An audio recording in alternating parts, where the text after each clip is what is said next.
Welcome aboard Tristan and Tommy's Runaway Railway. For your safety, please remain seated and enjoy the show.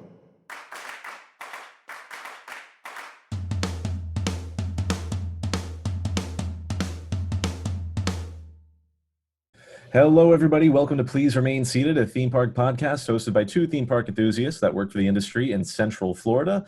In our show, we talk about theme park news, reviews, our Passholder Karen of the week, and other theme park discussions. This week's news includes a new roller coaster announced for Six Flags Magic Mountain next year, an Alexa system coming to the Disney resorts soon, Shrek 4D is closing permanently at Universal Orlando. The new Magic Band Plus that's coming. The Galactic Starcruiser's maiden voyage is sold out. And our review this week is going to be the theme park review of Busch Gardens Tampa. And our other discussion will be the new nighttime spectaculars at Walt Disney World, Disney Enchantment at the Magic Kingdom, and Harmonious. My name is Tommy. Tristan is the other host. And we also have a special guest, my girlfriend of Brews and Coasters, Maggie. Hi. We'll jump right into the news. The first one is going to be the non-Disney one. So Wonder Woman Flight of Courage will be Six Flags Magic Mountain's 20th coaster. They are declaring themselves the new thrill capital of the world. They will have officially the most roller coasters of any theme park running. So your Wonder Woman Flight of Courage is going to be an RMC single rail Raptor model. It has the same color scheme and theming of Wonder Woman Golden Lasso at Fiesta Texas, but the layout itself is kind of a clone of Jersey Devil that opened up at Six Flags Great Adventure this past summer, although it'll be 300 feet longer. It's going to be the longest single rail model that RMC has put out. And as someone who's only been on Golden Lasso, I am very excited for this one. The reviews of Jersey Devil have been very good. I think there are some enthusiasts that say it's like not as intense as Golden Lasso, even though it's bigger and faster. But Golden Lasso is a lot like quicker and whippier, which I really enjoy that one. And based on what I've heard on Jersey Devil, I really like that. So I think this will be a good one. Do either of you guys know anything about these types of coasters, or is it just Tommy? No. So I also know it's going to be the tallest one that they have. Okay. That might be where the extra 300 feet come in. It's going to be 300 feet longer than Jersey Devil. I've seen enthusiasts say this is a clone of it, but it's also longer. So Six Flags does tend to reuse themes and models. Like they're kind of famous for their Batman clones, those B&M invert coasters that they have in a lot of their parks, and they have a lot of DC. I mean Disney reuses themes in all their parks too. Anyway, so. Anyways, I really want to go to Six Flags Magic Mountain. That's one of my big bucket list parks, particularly for X2, which just looks insane. Tristan, you ever been to Magic Mountain? I've only been to one Six Flags in my life, Tommy, and it's Six Flags Great America, right outside Chicago. That one has that really awesome hybrid Goliath, right? That's right. I've ridden Goliath. I believe that's one of the ones, because I don't know all the nerd talk like you do, but it's one of those ones that has the zero G barrel roll or whatever, where you feel like you're the nice stall. Yeah, the stall. That's what it is. Love me a good stall. That's you like stalling, Maggie? No, you don't like on Velocicoaster. You don't. I like it, but I don't because I get scared about being stuck. Well, thankfully the gravity usually pulls you through. But anyways, we can move on to the next news story, which is in a new Alexa system going to Disney resorts. But instead of you saying "Hey Alexa," you'll say "Hey Disney."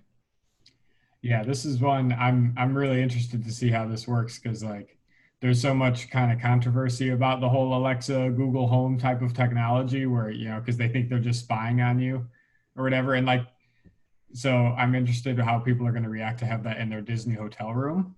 However, applying Disney theming to it, I think is a really great idea. And I'm excited to see how they do that.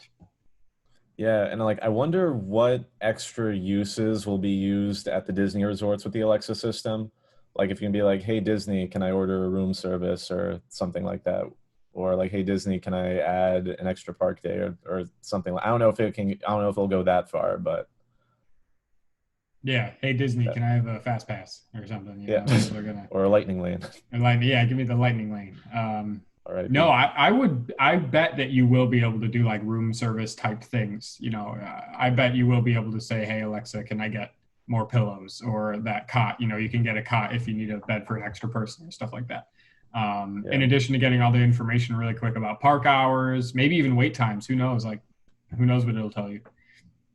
If we're going off of the what you said about people being worried about Alexa spying on us, I mean, I feel like I feel like Disney kind of has like technology everywhere, because like, how you'll wear your magic bands on a ride and like your ride photo will automatically go to you and that type of thing. So Disney's already been watching us for years. Not only that, but like with like when you tap your magic band just to get in the parks, they have your fingerprints pretty much. Yeah. So yeah, Disney they're already watching you. So I'm not too worried.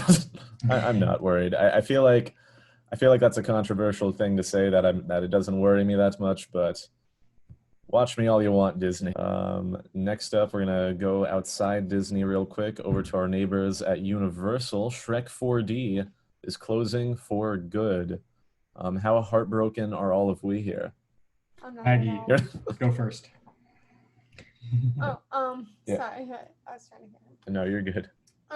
So I'm not that sad because I hated that. I hated all the air pressure effects that they had at your feet. It was just a very terrifying PTSD experience for me. See, I think I did it once when I was a kid, and I really don't remember it, and I definitely want to do it again before it shuts down. I feel like there's a surprising amount of things that I haven't done at Universal since I moved here and got my annual pass. Like I got my annual pass in 2019, I think, and I still never done Jimmy Fallon, which not a lot of people say it's a good ride anyway. Haven't done, whatever, Shrek 4D. I haven't done I haven't done those water rides at Popeyes or whatever in Islands of Adventure either. So still some things I haven't done yet. I have ridden the Shrek one. I've only been to Universal twice ever, Tommy, and some theme park podcast host I am. But one of the things I did do was that Shrek show, and what I did really like about it was the humor. I really like the humor because they like jab at Disney a lot. It's humor that you're kind of surprised at, in a sense, that they get away with it. Mm-hmm. But as for the physical experience in the ride, not a fan. It was painful even to me. Like on a scale from 1 to Bug's Life, probably more than Bug's Life. It's worse than Bug's Life, in my opinion. Or it's tough to be a bug, I'm actually low key a fan of. But whenever I go to Animal Kingdom, no one I'm with ever wants to do it, so I never do it. Tommy, I'll do it with you. Come on. I enjoy It's Tough to Be a Bug. It has a certain nostalgia thing for me. But anyways, aside from us shedding tears about Shrekking, the next news is a Magic Band Plus, a new Magic Band coming to the Disney World. Oh yeah, dude, I'm excited to see how this works. I mean, at first, and other people had said this too, I thought it was like a almost like an Apple Watch type of thing, where it was a screen, but it's not a screen. I think it's just an image. It's still like customizable. I think you can get it's not just a plain design or whatever, but. I don't know much of the details about how it works, though. Do either of you know? So, with the new Magic Band Plus, it's basically going to be not customizable per se. It's like in the way that we know, like where you can only have like around the like wrapping part. It's going to be on the actual like part that you tap on the stuff. So, like one that I saw recently, it was like World's Greatest Disney Dad, and I'm like, okay. But like you can tap them, they'll vibrate, light up. When you go close to like the 50th statues, they're supposed to interact with pretend with like the Winnie the Pooh statue with Piglet. Like you tap it and it'll start singing the Winnie the Pooh song near it. And like I think that's like really cute and adorable. So yeah, I would like some more more fun things like that with the Magic Band Plus, because there are certain limited edition Magic Bands that do some extra stuff. Like I have the limited edition Goodbye Illuminations one, and whenever I scan into Epcot, instead of getting a green circle, it'll be orange, and you'll hear Reflections of Earth, which I think is really cool. I feel like there needs to be more fun Magic Bands like that instead of just a green circle. Everything just does something stupid or fun. we need some more of that. I was just saying, yeah, my Magic Band, when I tap it, goes from green to pink, and it says "Welcome Home" because DVC member. Wow. See, that's cool. That is cool. You got a cool Magic Band story, Tristan? I don't know. Why not? I don't know if I have any of the ones that actually do anything. I've never noticed. So nope. All right. Well, and then our final news story of the day is that the Galactic Starcruiser's maiden voyage already sold out. I remember on the episode when we talked about the prices, how ridiculous they are. Still sold out. It's crazy to think that, I mean, I don't know the capacity of the thing, but obviously it's a relatively small amount compared to other hotels, that they were still able to charge all those people. What was it? I keep forgetting, $4 or $5 grand, something like that, $6 grand. At least 2 or 3 times the price of a regular 4 to 6 day cruise with any other cruise line. For a 2-night stay. I'm not even going to pull up the numbers; they're dumb. But with how they're advertising it, I'm pretty sure it's still going to be the coolest hotel experience you can probably have. It better be. Or even I don't even know experience. if we can call it a hotel, because at that price, it's got to be, because they initially said we're gonna have a Star Wars hotel, but the entire experience and the pricing, it's a lot more than that. There's a lot going into this thing, and I really hope it does live up to the expectations in the price range. Gosh, I hope so too. Like for that price, it better be like a 2-day Rise of the Resistance times 5. A 2-day Rise of the Resistance. Yeah, I hope so. I mean, at that price. Sure. Yeah. But anyways, Maggie, your thoughts on? I don't like Star Wars, so I have no say, to be honest. I would never do it because that's a lot of money, and I am poor. Yeah, I'm like, maybe if I won the lottery, I would consider it, but nah, not for me. Yeah. Hopefully when this thing opens, we'll get some good news and reviews to talk about that in March when people get to finally do it. But yeah, should we move on to the theme park review? Let's do it. Bring it on. All right. So one of the reasons we got Maggie with us this week is that me and her were the ones that went to Busch Gardens Tampa. She was my partner in crime over at Cedar Point for that review. And now she's going to join me for this episode's review of Busch Gardens Tampa. Maggie, I'm going to let you say some of your thoughts first before I... No? I can go first? Okay. Because I really did not write down any notes like I did for my other reviews. But we did go on a Wednesday in the middle of September, so the park was absolutely dead. Everything was a walk-on or station wait, and it was just such a great time. I think for a park outside of Disney, it's some of the best theming I've seen outside of a Disney park. I don't think it has like quite the immersion with the sight lines like Disney does, but like in terms of level of theming and details around the park, I thought it was phenomenal. Like it was almost like an Animal Kingdom, but with bigger roller coasters. It had like a slightly less quality. It has slightly less Disney quality that I can't quite describe, but like it was still like it was an awesome theme park to go to. Like zoo, like I don't know if it's an accredited zoo like Animal Kingdom is off the top of my head, but like they did have a lot of animals everywhere. Like we were walking around the park, kind of got lost into an animal trail, and that was really cool. They had some really great coasters, and coming off of our Cedar Point trip, we couldn't help but make a lot of comparisons between a lot of them. Like a Cheetah Hunt, for example, felt like a less intense, better themed version of Maverick. SheiKra, B&M dive coaster, kind of like Val Raven, but had some cooler elements. You got Montu, B&M invert, kind of like Raptor over there. Cedar Point had Wicked Twister that closed, but there was also a flat kind of launching coaster in multiple directions, Tigress. They had some other really great coasters as well. I'm like not going into details in all of them, but there was a lot of great coasters there. I was gonna say, like, our favorite was probably Cobra's Curse. Like, yes, how did I even forget to mention that? So with Cobra's Curse, it's a lift coaster, so like it basically takes you on like an elevator scheme. Yeah, instead of like a chain lift or a launch, yeah, the track elevates up. So it elevates up, and then like as you're going down like the hill and everything, like the coaster like seats just spin and you can see like the reactions of people around you. So I thought it Yeah. was really cool. Yeah, kind of like how what I'm assuming Guardians of the Galaxy Cosmic Rewind is going to be like. If anybody's familiar with Time Traveler at Silver Dollar City, those kinds of like the coaster's moving on the track, but then your car is spinning as well. And I'm very surprised because like whenever I hear people talk about Busch Gardens Tampa coasters, I always hear Shikra, Kumba, Montu, and Cheetah Hunt. I had never heard anyone talk about Cobra's Curse, and it was definitely one of my favorite rides there.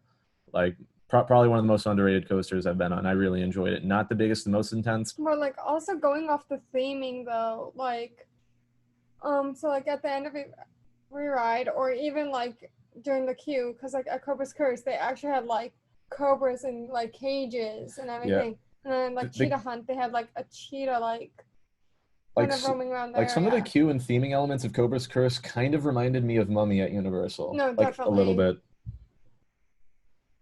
And then Yes. yeah, yeah. The bathrooms were better than Cedar They were Point. better than Cedar Point. We're very big on bathrooms here.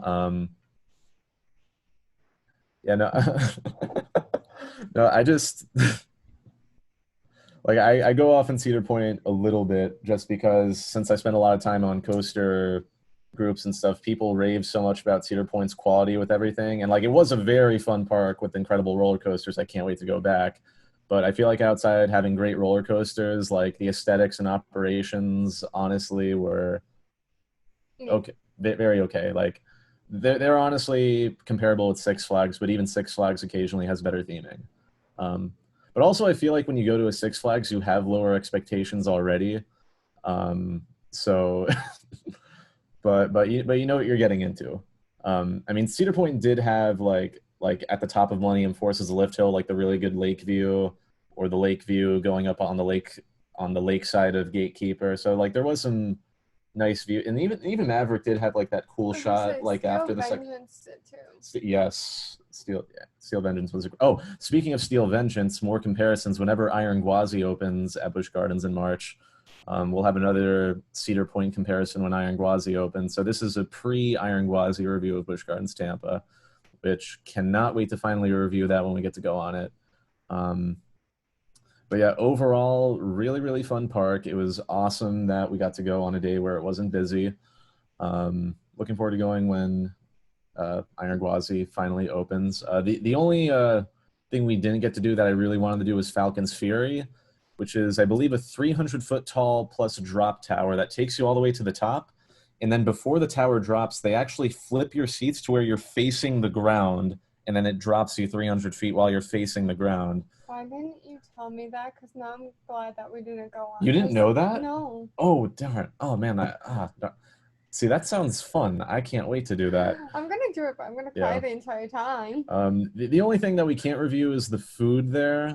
We didn't really have any food in the park. We did get some Dippin' Dots to tie us over.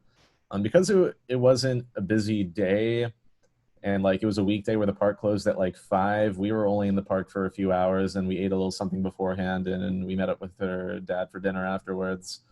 Um, but yeah, very fun park with great coasters. Cobra's Curse, Cheetah Hunt, Shikra, Montu were probably our favorites. Kumba was also like a classic, very fun one. It's like big, has 7 inversions on it, has like some interlocking corkscrews. Really pretty looking coaster, but it's definitely showing its age. It was a little bit rough, so I was kind of glad we rode that one in the front. We're usually back row seaters because, you know, if you're a real coaster person, you know that the back row is the best. But looking at this one, I could tell that it was going to be rough, so I was like, let's take the front row.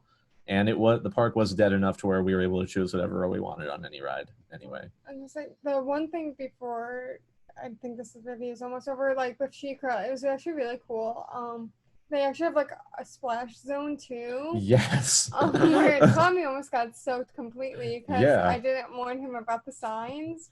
Yeah, because like the train like goes through the splash zone and shoots water out the back of it, and it's visually really cool. And I wanted to go close to get a good shot of it, not realizing that it was a splash zone, even though there was like a sign somewhere that I did not see. So I was one of those guests. Thankfully, it didn't get me too bad. But yeah, Shikra, in case you're not familiar with it, it has a 200-foot tall vertical drop, and before it drops you, you're facing down for like 10 to 20 seconds before it officially drops you. And then Valraven at Cedar Point has a bigger drop, but it doesn't hold you there as long. I know you said you preferred Sheikra more. I did. I It- like the feeling of being like held there. Like the only thing I Yeah. think with like Falcon's Fury that I won't like, just it's a bigger drop. Yeah. And like I don't know how long they hold you there for, so I don't Yeah. want to die. It's like Sheikra definitely held you there longer than Valraven did. Mhm. It's like I can't decide which one I actually like better because I love Valraven's first drop and first inversion, but I feel like Sheikra had like just some better theming and had like it had a little extra spunk to it. I don't know how to I'm not sure how to describe it. You have a better thoughts on Sheikra than I do. Also, like with Sheikra, it's like the same thing as like Busch Gardens Williamsburg. Mhm. Even like it's I think a little bit even taller than like Busch Gardens like Williamsburg's Griffin, but like I like the theming a little bit more just because like it's like the African theme, and that's what I loved about like Animal Kingdom. That's like my favorite spot in Yeah. like Animal Kingdom. Well, like Busch Gardens, Virginia, like obviously he hasn't been there in a while, neither have I, but we do plan on going. Yeah. It's more like old folklore there, so it kind of just didn't feel right with the theming. Okay. Like you'll Yeah. see it when we go. So I will say, yeah, Valraven, great coaster, but didn't have really any theming at all. No. And we do account theming into how we like things as we see rating Cobra's Curse so highly. Which that's why I was having a hard time, like, whether or not I liked Maverick or Cheetah Hunt better. Because Cheetah Hunt, like, for sure had the better theming. But, like, Maverick was more intense. And, I mean, Maverick still did have a pretty setting, though. Like, that one was a lot more whippier and a little bit rougher. But we gave that one the edge. Well, like definitely like Cedar Point doesn't have any theming really with the rides. Like Yeah. I think the only one that fits the theme per se is Steel Vengeance, because like it's set in like a western area of like Cedar Point, and like the ride's kind of themed about like the vengeances that like happen in the area. So I mean, granted, like that's the only one that I really found theming at like Cedar Point and everything. Yeah. Yeah, I think we said most of our top points. Do we have anything else to add before we close up this review of Busch Gardens Tampa? Who would you recommend Busch Gardens to, or would you recommend? I would recommend it more to people like who want to do like a good like theme park that has thrill rides at like the Florida area, because in my opinion like SeaWorld and even like Universal, it's like not super thrilly, but like Yeah. if you want just all roller coasters pretty much, I'd recommend like Busch Gardens Tampa. I would agree with that, because Universal and even SeaWorld have a little bit more to them. They do have like some big thrill rides there, but Busch Gardens, it's pretty much only big thrill rides and theming. So if you like good theming, you like thrill rides, check out Busch Gardens Tampa. All And right. Scene cut. That's all right. Well, thank you guys for listening to that review. Tristan. We're moving on, man. Moving on. Passholder Karen of the week. Come on. Get to hear someone complain about some funny stuff this week. Oh, I can't wait. This one's a short one, but it's funny nonetheless. I did have to edit it a little bit because there were some adult words that I changed to very G-rated childish words. Cool. So I can read it on this family show. So here we go. Passholder Karen of the week. I will never go back here again due to the disappearance of the most legendary rides I grew up loving about the park. It's pooey. Now shame on you, Universal. I still like Islands of Adventure and City Walk, but Universal Studios Florida should just close forever. I despise the new rides there so much, I want to vomit. I miss the way it was in the 90s. Shut down Universal. You were a great park. Now you're a piece of poo. And that was the Karen? That's a Karen. That's the Karen. That's the Karen. You know, I somewhat understand the sentiment of what they were saying, but shut it down, that is a great exaggeration, because there's still plenty of awesome things in that park. Like the Mummy roller coaster is one of my favorites. The Newborn Stunt Spectacular is incredible. And I really love Rip Ride Rocket, which I actually have a note. I actually rode that for the very first time with Muppet Rainbow Connection the other day. That's one of their secret menu songs. And it was incredible. Never tear down Universal just for that. That alone might have been one of the best experiences I've had on a roller coaster, just because I felt like, the Muppet, like, Kermit singing a happy song about rainbows on this big roller coaster at night. I felt like I was in a happy movie montage. It was incredible. Um, but no, there definitely was, like, they do have some rides that aren't great, like Fast and the Furious and Minions, but like they're still, anyway. Hashtag bring back Twister. Yep, bring back Twister, bring back Jaws, and I do miss the old Kong ride as well. Disaster too. Disaster as well. I never went on the old Back to the Future ride, but anyways, Tristan. Yes, that's all I got. Yeah. So let's move on, because we got way too many thoughts about theme parks in my head all the time. That's all right. We got a big discussion here that we're all going to be included on, and it's some big news going on in the Disney World right now. So obviously we're 21 days as of this recording into the 50th anniversary. Something like that, yeah. We got 2 new fireworks shows. So let's discuss, Tommy. Let's discuss them. So the only one that I've seen in person is Harmonious, and I've seen that one a few times since I always find myself at Epcot. Enchantment, I have not been around to. But what I will say, my opinions, I love Harmonious, and I feel like there's a lot of people in my circle that look at me like I'm crazy when I say this. I feel like there's been a lot of negative opinions about Enchantment, but I feel like it's not nearly as bad as people make it out to be, especially since the people who are talking bad about it, most of them haven't actually seen it. Like, I know many people are like, oh my God, that's so awful. But I'm like, yo, it's really not that. I don't even say that I like it. I'll just say it's not that bad. And they look at me like I have 12 heads. But when I watched the live stream of it, and I thought just from the live stream, it did look very good. I thought the fireworks and the projections and the music sounded really nicely.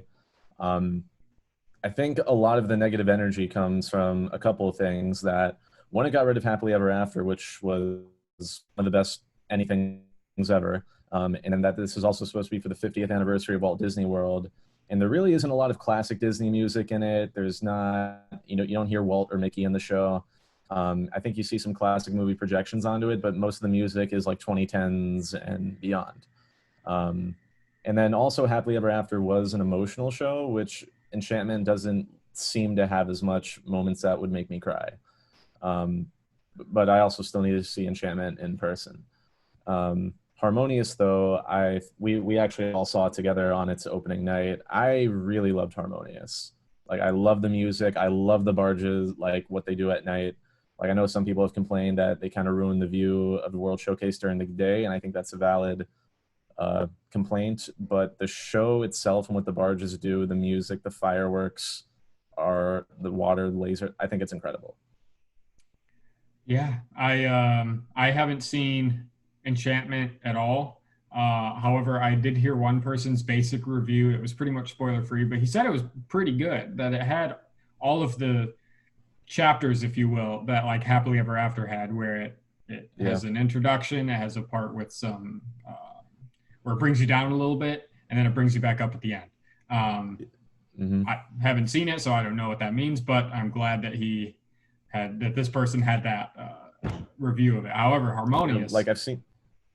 Yeah, continue. Oh no, sorry for interrupting. I was gonna say, because I feel like some of the people who are on Enchantment, like, it doesn't have any story, and I'm kind of thinking it literally has like the same layout as Happily Ever After. It has like the You Are the Magic song, where Happily Ever After had Happily Ever After, then it had Disney music, and then You Are the Magic again, which that's kind of what Happily Ever After did. Like, it's a fireworks show, not a Netflix movie, Yeah, like, so I'm excited to see it. It sounds like too. It's really good. Maggie, what do you think? So obviously, like they both said, we've seen Harmonious all together. Bridges and everything,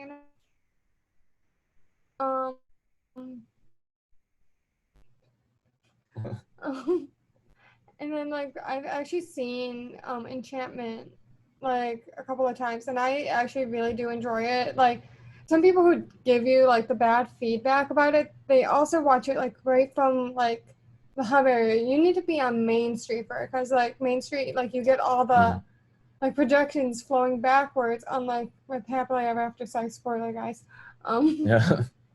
Well, I mean, they announced the Main Street projections like, beforehand. So many people are like, oh, like Tink doesn't get like her grand entrance like usual, but if like, cause I know me and Tommy watched the live stream. I don't know if you have Tristan. No, not yet, but I know about Tink. All right, but like I'm like this. Okay, but like the projections are her swirling around the castle, and then like she comes down and flies. Like I thought that was a little bit cuter than like the like we all have the courage to fly and happily ever after. And there is a similar music cue in Enchantment as well. Yeah, because it like goes you hear something about like the like a spark in your eye. We like always know we can fly, something like that.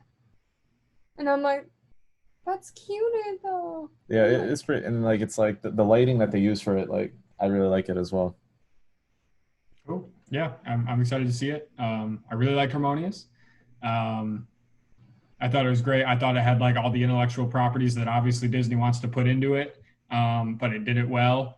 It incorporated it into the Countries Around World Showcase, which I was glad it did, similar to how Illuminations, had the theme of unity and everyone coming together.